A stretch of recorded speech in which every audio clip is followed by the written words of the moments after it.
এজন্য আমি বলি, বান্ধবী গেলে বান্ধবী পাওয়া যায়, স্ত্রী গেলে স্ত্রী পাওয়া যায়, কিন্তু মা চলে গেলে মা খুঁজে পাওয়া যায় না।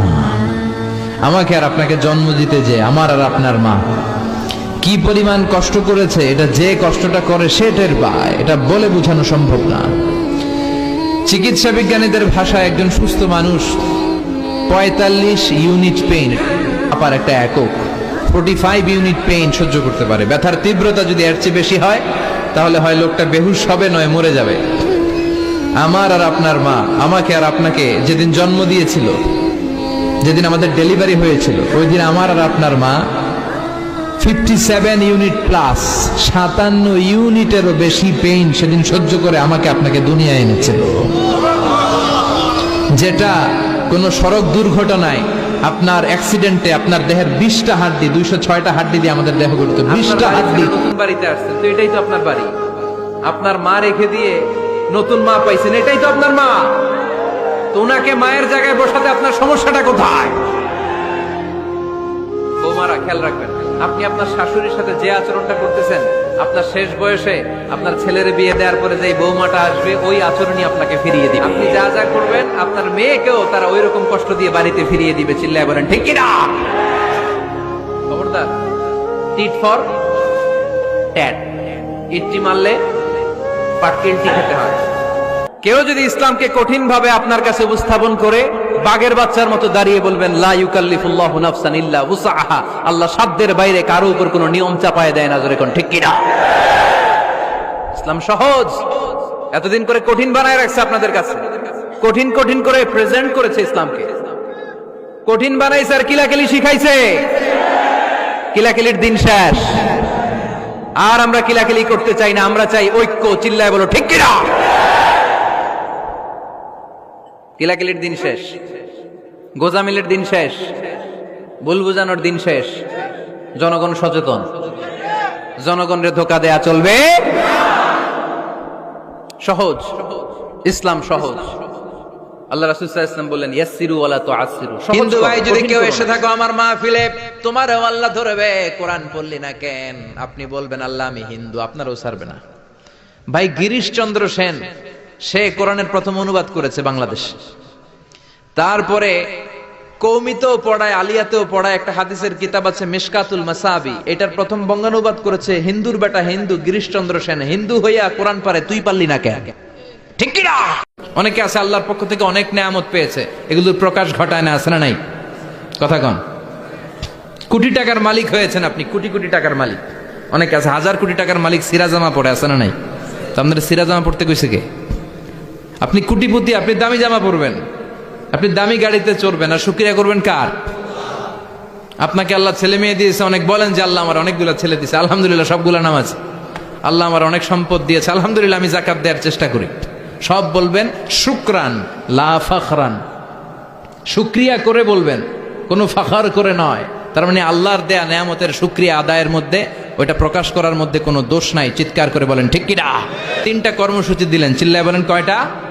1 নম্বরে আল্লাহ বললেন ফাআম্মাল ইয়াতীমা ফালা তাকহার, খবরদার এতিমদেরকে ধমক দিবেন না, যারা সুয়াল করে ফরিয়াদ করে তাদেরকে ফিরিয়ে দিবেন না, আর নেয়ামতের শুকরিয়া করেন। সুবহানাল্লাহ পড়েন। বিশ্বনবী জুমার নামাজের ইমামতি করে 2টা খুতবা যখন দিবেন, মিম্বারের মধ্যে দাঁড়িয়ে বিশ্বনবী মসজিদে নববীতে খুতবা দিচ্ছেন। খুতবার মাঝখানে বিশ্বনবী তবলার আওয়াজ শুনতে পেলেন। কিসের আওয়াজ? বিশ্বনবী সহ সব সাহাবারা বুঝতে পেরেছে 1 মাস আগে দিহিয়াতুল কালবি শাম দেশে যেই কাফেলা পাঠানো হয়েছে, ওই কাফেলা খাবারের পণ্য নিয়ে মদিনার মধ্যে ঢুকেছে। এখন মসজিদে কানাঘুষা। কিছু সাহাবী বলে না না, বিশ্বনবীর খুতবা রেখে যাওয়া যাবে না। অনেকে বলে আমরা না গেলে মুনাফিকেরা সব পণ্য কিনে ফেলবে, আমরা খাবো কি? কেউ কয় বসে থাকি, কেউ কয় ল যাই। 2-4 জন ওঠা শুরু, সাথে সাথে ওনাদের পিছনে পিছনে বাকি সাহাবীরাও ওঠা শুরু। যেতে যেতে পেছন থেকে 1 কাতার, 2 কাতার, 3 কাতার, পুরো মসজিদে নববী খালি, মাত্র 12 জন সাহাবা ছাড়া। কয়জন? কথা কয় 12 জন। মাত্র 12 জন সাহাবা বিশ্বনবীর সামনে বসে আছেন। 4 খলিফা, জাবির ইবনে আব্দুল্লাহ, এরকম 12 জন সাহাবা বসে আছে। সব সাহাবারা পণ্য কেনার জন্য চলে গেল। সাহাবারা ভাবলো নামাজ আসল, নামাজ তো পড়েই ফেলছে, এখন খুতবা সমস্যা নাই, কিন্তু আল্লাহ এটা সহ্য করলেন না। বিশ্বনবী দাঁড়িয়ে খুতবা দিবে আর সাহাবারা সেই খুতবায় বসে না থেকে কাফেলার পণ্য করণের জন্য দৌড়াবে, এটা সাহাবাদের জন্য শোভনীয় নয়। চিল্লা এখন ঠিক কিনা? এজন্য সাহাবাদেরকে ধমক দিয়ে আমাদের চোখে আঙ্গুল দিয়ে আল্লাহ আয়াত নাযিল করলেন, ওয়া ইযা রাআউ তিজারাতান লাহওয়ান আও লাহওয়ানিন ফাদ্দু ইলাইহা ওয়া তারাকুকা কাইমা। ও নবী, আপনার সাহাবারা দুনিয়ার পণ্য সামগ্রী দেখে আপনাকে জুমার মিম্বারের মধ্যে দাঁড়িয়ে রেখে তারা চলে যায়। কুল মা ইনদাল্লাহি খায়রুম মিনাল লাহওয়ি ওয়া মিনাত তিজারা। ও নবী, আপনি বলে দেন আমার কাছে এত বিশাল ধনভাণ্ডার আছে, সবার যত চাহিদা যত কামনা আছে সব যদি দিয়ে দেয় আমার ধনভাণ্ডারের 1 ইঞ্চিও কমবে না। সবচেয়ে বড় রিজিকদাতা কে? আল্লাহ। চিল্লায় বলেন কে? আল্লাহ। কেউ যেটা পারে না পারে কে? আল্লাহ। কেউ যেটা দেয় না দেয় কে? আল্লাহ। জুমার নামাজে আগে আগে যেতে রাজি আছেন? সময় মতো জুমার খুতবা শুনতে রাজি আছেন তো? খতিব সাহেবরা ঠিকঠাক মতো জুমার খুতবা দিবেন তো? বিশ্বনবীর যদি ডানে বায়ে কোথাও তাকানোর দরকার হতো, উনি আর চোখে তাকাতেন না। অনেকে এইভাবে বসে আছে, ডানে এমনে তাকায়, এমনে আছে না নাই? এইভাবে এমনে তাকায়, আচ্ছা না নাই? এভাবে তাকানো যাবে না। বিশ্বনবী ডানে তাকানোর দরকার হলে ইলতাফাতা জামিআন, অ্যাবাউট টার্ন, ঘুরে যেতেন, ঘুরে এইভাবে তাকান। আবার বায়ে তাকানোর দরকার হলে বুকটা নিয়ে শরীরটা নিয়ে ঘুরে যেতেন, এইভাবে তাকাতেন। সুবহানাল্লাহ পড়বেন না? আর চোখে তাকানো কি ভালো স্বভাব?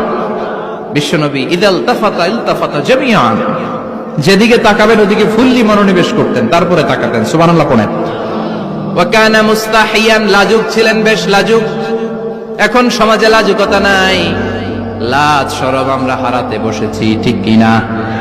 বিশ্বনবী আসাদ্দু হায়াআন মিনাল আযরা ফি খিদরিহা, যেই মেয়েদের বিয়ে হয় নাই, এমন ভার্জিন নারী, কুমারী নারী যারা পর্দার ভেতর। বিশ্বনবী বলতেন, আলাইকুম বিআলবানিল বাকার, তোমরা গরুর দুধ খেও। ফাইন্নাহা তুরাম্মু মিনাল আশজার, কেননা গরুর দুধ সবুজ ঘাস পাতার নির্যাস। ফি লাবানিহা শিফা ওয়া ফি লুহুমিহা দা, গরুর গোশতের ভেতরে আছে খালি রোগ আর গরুর দুধে আছে শেফা। সুবহানাল্লাহ বলেন। তার স্বামী পছন্দ করে না এমন কোন লোককে স্ত্রী যেন ঘরে অ্যালাউ না করে। স্বামী পছন্দ করে না এমন কোন লোককে আপনার স্ত্রী ঘরে অ্যালাউ করতে পারবে? আমার বোনেরা খবরদার, আপনার স্বামীর পারমিশন ছাড়া, আপনার স্বামী পছন্দ করে না এরকম কোন লোককে আপনার ঘরে। বিশ্বনবী লাউ খেতে পছন্দ করতেন, লাউ। রুম্মান ফল খেতে পছন্দ করতেন, রুম্মান মানে ডালিম। রুম্মান মানে কি? ডালিম খেতে পছন্দ করতেন। মাশরুম খেতে পছন্দ করতেন। সুবহানাল্লাহ পড়েন। দেশের ইতিহাসে প্রথমবারের মতো অ্যালকোহল বা মদ পান এবং কেনা বেচার বিধিমালা করা হয়েছে। সম্প্রতি জারি করা বিধিমালা অনুযায়ী মদ পানের অনুমতি পাবার সর্বনিম্ন বয়স 21 বছর, থাকতে হবে সরকার অনুমোদিত পারমিট। আর কোনো এলাকায় অন্তত 100 জনের পারমিটধারী থাকলে সেই এলাকায় মদ বিক্রির লাইসেন্স দেয়া হবে। ইসলাম বলে মদ খাওয়া হারাম। ইন্নামাল খামরু ওয়াল মাইসির ওয়াল আনসাব ওয়াল আজলামু রিজসুম মিন আমালিশ শাইতানি ফাজতানিবু। খবরদার, মদ, জুয়া, লটারি এগুলো হারাম করে দিয়েছে কে?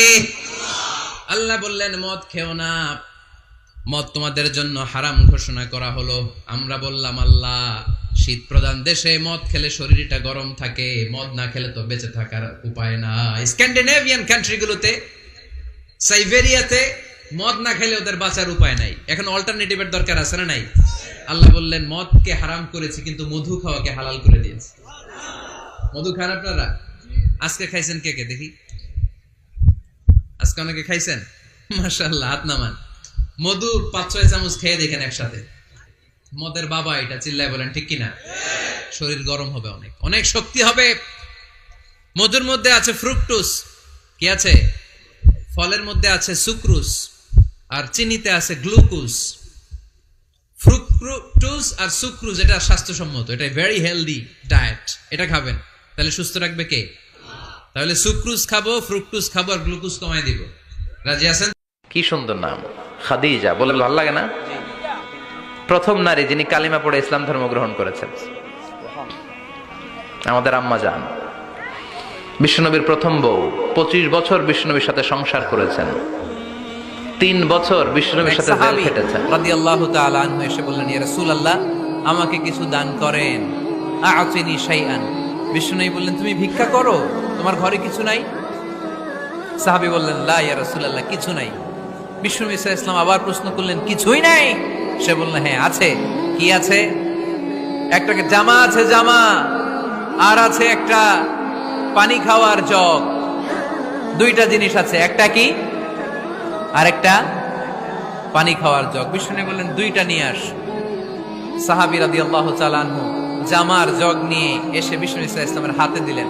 বিষ্ণুনবী জামার জগটা ধরে বললেন, মাইয়াশতারি হাদাইন, কে আছো আমার সাহাবীদের মধ্যে এই দুইটা জিনিস কিনতে চাও? এক সাহাবী দাঁড়িয়ে বললেন, ইয়া রাসূলুল্লাহ, ইয়া হাবিবাল্লাহ, আনা আশতারিহিমা বিদিরহাম। এই দুইটা জিনিস, একটা জামা, একটা পানি খাওয়ার জগ, আমি 1 দিরহাম দিয়ে কিনে নিতে চাই। পড়েন সুবহানাল্লাহ। বিশ্বনবী বললেন, 1 দিরহাম তো কম হয়ে যায়, 1 দিরহামের চেয়ে বেশি দিয়ে কেনার মতো যদি কেউ থাকে একটু হাত তোলো। মাইয়াজিদু আলা যালিক, এর চেয়ে বেশি দাম দিয়ে কেনার মতো কেউ আছো নাকি? আরেক সাহাবী হাত তুলে বললেন, ইয়া রাসূলুল্লাহ, ইয়া হাবিবাল্লাহ, আশতারিহিমা বিদিরহামাইন, আমি 1 দিরহাম নয়, আপনার সম্মানে 2 দিরহাম দিয়ে জিনিসগুলো কিনে নিতে চাই। 2 দিরহাম। বিষ্ণু বললেন, ওকে ফাইন, ডান, 2 দিরহামে বিক্রি হয়ে যাবে। দিয়ে দেওয়া হলো। 2 দিরহাম নিয়ে বিষ্ণু ঈসা ইসলাম ওই আগন্তুক ভিক্ষুক সাহাবীর হাতে দিয়ে বললেন, যাও, 1 দিরহাম দিয়ে তোমার পরিবার পরিজনদের জন্য খাবার কিনে নিয়ে যাও, আর 1 দিরহাম দিয়ে একটা কুঠার কিনে নিয়ে আসো। কি কিনে নিয়ে আসো? সবাই বলেন। কুঠার চিনেন আপনারা? কুঠার দিয়ে কি করে? গাছ কাটে। ওই সাহাবী আর 1 দিরহাম দিয়ে একটা কুঠার কিনে নিয়ে আসলেন। বিশ্বনবী সাল্লাল্লাহু আলাইহি ওয়াসাল্লাম নিজ হাতে ওই কুঠারের একটা হাতল লাগাই দিলেন। সুবহানাল্লাহ পড়তে পারলেন না মজা করে? হাতল ছাড়া কুঠার ধরা যায়? ধরা যায়। বিশ্বনবী কাঠের একটা হাতল লাগাই দিলেন। এই হাতলটা দিয়ে বিশ্বনবী বললেন, try to imagine the attitude of the last messenger Muhammad সাল্লাল্লাহু, he changed the world for the better and made us better creature. তার নাম কি? কি নাম? হি ওয়াজ মুহাম্মদ সাল্লাল্লাহু আলাইহি ওয়াসাল্লাম।